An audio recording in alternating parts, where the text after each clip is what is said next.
का बयान देते हैं। राम सर, भारत के परिप्रेक्ष्य से अगर देखा जाए तो ये युद्ध कितना बड़ा चैलेंजिंग भारत के परिप्रेक्ष्य से इस वक्त नजर आ रहा है और भारत की स्थिति कैसे है कि वो इसको टैकल कर रहा है?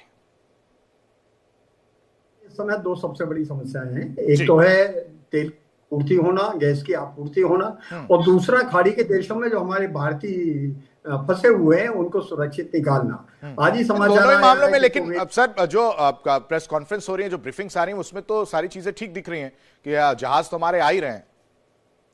जहाज आ रहे हैं और निश्चित रूप से हम सुरक्षित रूप से हमारे भारतीयों को वहां निकाल भी लेंगे। और सोचने की बात है, ईरान में 12,000 जो छात्र थे वहां ईरान यूनिवर्सिटी पढ़ रहे थे, उन सबको आर्मेनिया के रास्ते से हमारे देश ने निकाल के यहाँ सबके सामने उदाहरण पेश कर दिया। चाहे हिंदू हो या मुसलमान हो, सिख हो या ईसाई हो, अगर वो भारतीय दुनिया में कहीं भी किसी संकट में, तो भारत सरकार का यह नैतिक दायित्व है, वो उसको सुरक्षित निकाल के लाएगा और उसमें वो सफलतापूर्वक काम कर रहे हैं। फिलहाल की स्थिति जो लंबे युद्ध के लिए हमारे प्रधानमंत्री ने कहा है, क्योंकि देखिए अंतरराष्ट्रीय संकट है ये।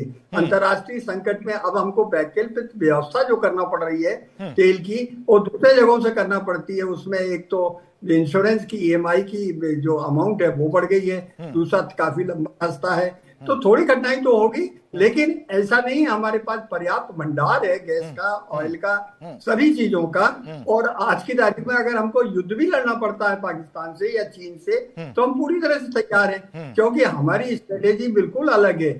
देश के हित में जो भी आवश्यक है वो हम कदम उठाएंगे। लेकिन कूटनीतिक स्तर पर अगर आप देखेंगे तो भारत इस समय जो भूमिका निभा रहा है, यही कारण है कि फिनलैंड के राष्ट्रपति ने तो कहा है कि जब तक मोदी जी इसमें इंटरवीन नहीं करेंगे ये युद्ध विराम नहीं हो सकता। लेकिन युद्ध विराम में जो सबसे बड़ी दिक्कत आ रही है उसका पर्दाफाश कल हो जाएगा। कल ये कि जैसे बहन आ रहे हैं पाकिस्तान में, और निश्चित रूप से वो उपराष्ट्रपति महोदय मुल्ला मुनीर को कहेंगे तुम अपनी फौज को भेजो। यूएई के साथ आपका जो समझौता है कि अगर उन पर आक्रमण हुआ तो सब पाकिस्तान उसको, तो पाकिस्तान की स्थिति पे क्या ही जिक्र किया जाए सर। उसके यहाँ तो खुद इस युद्ध की वजह से क्या हालात हैं वो किसी से नहीं छिपे।